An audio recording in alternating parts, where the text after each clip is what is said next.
Saan kaya banda to? Kuya, Hello.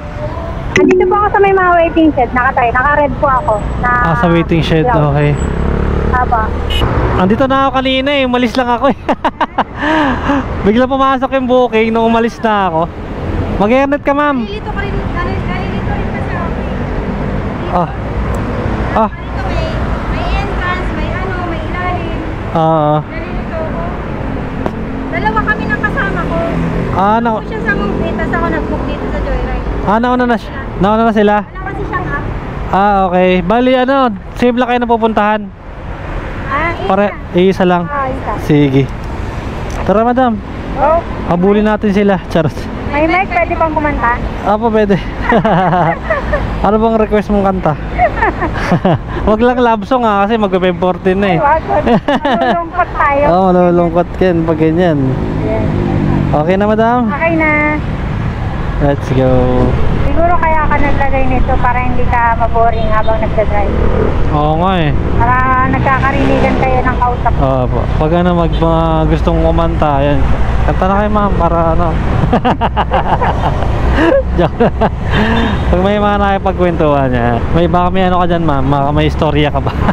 Sorry. Saan ka pupunta kayo, madam? Pauwi na ba kayo? Pauwi na. Inayos namin yung cellphone ng kasama ko. Pinayos? Oo. Nangyari? Naayos naman? Ayos naman kahit pa paano. Kahit pa paano?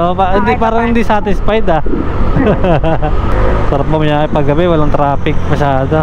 Oo, sakto na. Pag itong oras. Pero pag pumatak ng 6-7, yan. Nakakapagod yun. Oo. Napagod ako sa ganong oras. Parang Oo. parang ubos agad yung energy mo, kakapreno eh. Ginabi na kayo, madam Oo. Ano na kasi, late na rin kami dumating, 8:30 na. Nakaayos namin ang phone niya. Ano ba nangyari? Nahack yung FB niya. Pinilit namin ayusin, hindi namin maayos. Nagpatulong ako dun sa kakilala ko. Naayos naman. Napalitan na naman niya yung password, okay na. Sa messenger na lang. Naghang lang yung cellphone niya, kaya sabi ko pahingahin niya muna. I-off niya muna.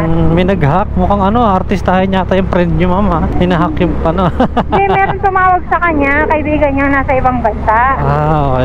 Nag-chat. Tapos, hiningi yung number kasi re-register daw sa AKA para makakuha ng ayuda. Nako.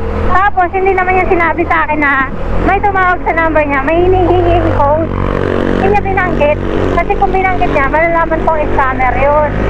Pero binigay niya. Binigay niya. Ayun lang. Kaya after nun, wala na. Nahack na yung account niya. Nag-chat sa amin yung magkakatabi kami, magkakaibigan. Sen, magkakatabi tayo. Nag-chat sa nangungutang ka. Ala ka. Nangungingi ng Gcash. Ayun lang. Kaya nalaman na namin na hack na siya. May mga ganun pala ngayon. Oo. Ayun pala yung bago nilang modus. Bagong modus nila. Tatawag sa'yo, kunyari, pero yung friend niya na yun, nahack na rin yung account. Oo. Nahack na rin yung account. Ay, ganun. Hindi niya alam. Okay, gets. Oo. Galing, Kinuha yung number niya kasi i-register daw ba makakuha ng ayuda. So, binigyan niya naman yung number. Tapos, pagbigyan niya yung number, may tumawag sa kanya. May hihinging code para daw ma-activate yung para daw ma-register siya. Ayun, diretso naman siya binigay niya. Mga ayuda tapos, kasi. biglang yung nag-chat na nangungulan ng Gcash, natulala na siya. Natulala na siya, magkano daw? Nangihingi ng 5K. Ang malaki naman. Siyempre, pag bilang kaibigan, wala akong 5K dito, meron ako 500. Ito na lang masisend ko sa'yo. Hindi, okay na yun, naka-sampa rin sila. Oo nga, kahit magkano lang, parang gano'n. Kasi kami magkakaibigan, gano'n kami. Wala akong 5K, ito lang laman ng Gcash ko, ito lang masend ko sa'yo. Ganun kasi kami. Kaya ang ginawa siguro nung hacker, sinasa niya para kung magkano yung laman nung Gcash. Kahit pa paano may send. Ang galing, no? Oo, ang galing ng mga hacker. Pero hindi naman siya nabudol. Wala namang nabudol kasi kilala naman siya ng mga kaibigan niya na hindi siya ganun. Galing nila, ano? Oo, galing. Mga naka-desktop eh. Hindi namin nakaya. Kaya ko namang I-recover. I-recover. Kaso, at biglang nagsisession expired na, log out na. Ang bilis. Baka inaano rin nila. Oo, binablock din nila. Ang bilis din nila. Eh, hindi ko ma-recover.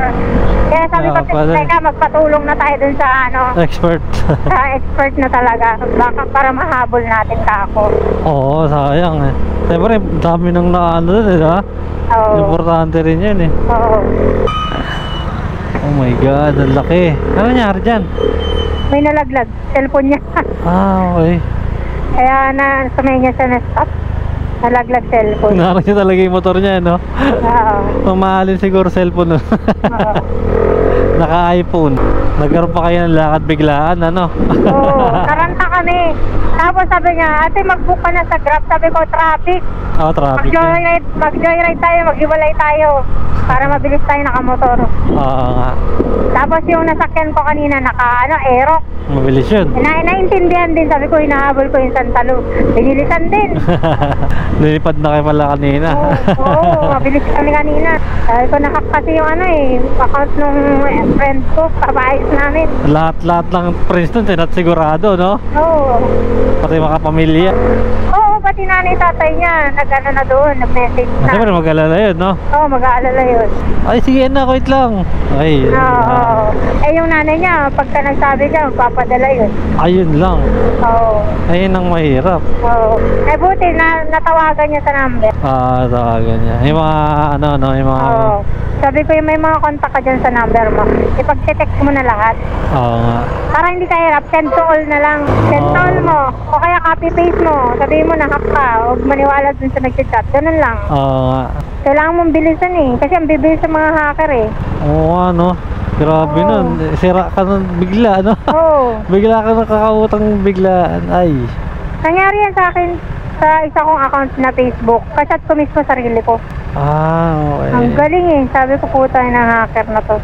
Ginachat, gumawa siya ng account ko. Parang poster. Gumawa siya ng account ko. Tapos pinagpo-post yung mga picture ko. Tapos, ang mga friend niya, puro lalaki. Ay, na din niya. Nakikipag-chat siya ng malandi. Tapos hiningan niya ng pera. Ayun lang. Yun. Doon ako hirap na hirap ayos yung account ko dati.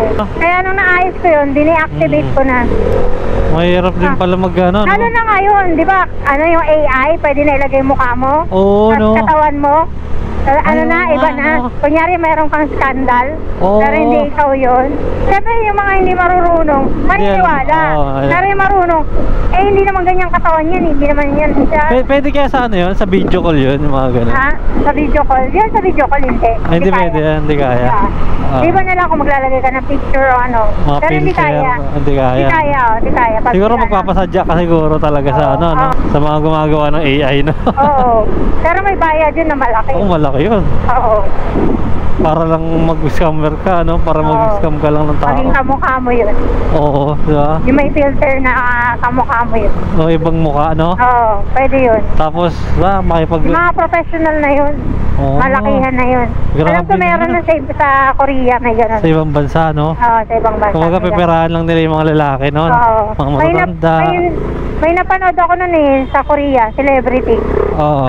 Namatay na yung tao, pero naka-live siya. Mukha niya. Yung pala, yung kaibigan niya. Tapos mukha niya lang yung ginamit. Parang AI nga.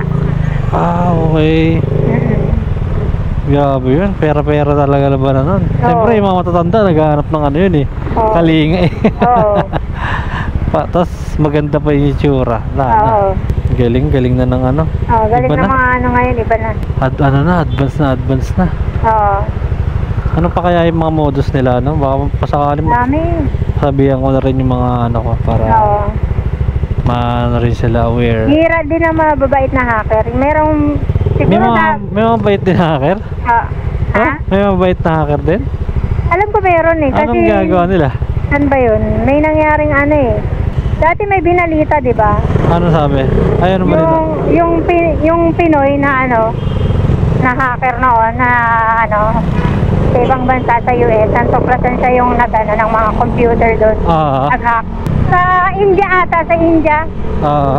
Hinak niya yung bangko, tapos yung pera pinamigay niya sa mahihirap. Ay, ganun. Pero nakulong pa rin siya. Pero kahit nakulong siya, nakangiti siya. Pero baka pakawalan yun, no? Oo. Ano yun? Kasi sayang yung utak nun eh, di ba? Oo, sa yung utak. Sa Parang, India na balita pala yun. Hacker siya. baka, ano siya, ay, pakawalan natin yan. Pagtrabuhin natin dito. Hinak niya lahat ng pera, tapos pinamigay niya sa mahihirap. Yung kaya nung nakulong siya, ang daming parang nagwelga ng mga tao. Kasi tinulungan niya. Tinulungan niya. Oo. Okay. Dapat ganun ang ginagawa ng hacker dito sa Pinas eh. I-hack yung mga anong gobyerno eh. Yung mga account ng ng mga gobyerno, no? Oo, yung mga buhaya sa gobyerno. Oo, yak yung mga bank account. Kasi ipamigay sa mga tao na mahihirap eh. Oo, yak talaga yung mga yan. Oo nga, no? Diba? Magbobotohan pa naman na, no? Oo. Sino kaya yung ano na naman buhaya ngayon? Oo. Bukas makikipila ako sa sa Armoranto Stadium. Mamimigay doon ng ayuda. Sino? Mga taga dito. Okay. Pero anong parang wala masyadong naano na kay bongbong. Parang binabash na siya, no? Oo. Wala. Pero dati lakas na si Ala sila. Dito na lang. Naabutan namin kayo. Abutan. Dahil dyan, ikaw magbabayad. Naka-mic pa kami. 107 ba? Aray ko. 107. Magkano sa kanya? Mas mura sa movie chat. Naka-mic kami. Kulang na lang kumanta ako eh. Thank you, kuya. Okay na to? Thank you so much. Thank you. Nahack pala yung ni madam eh. Cellphone eh. Chinika ko si madam eh.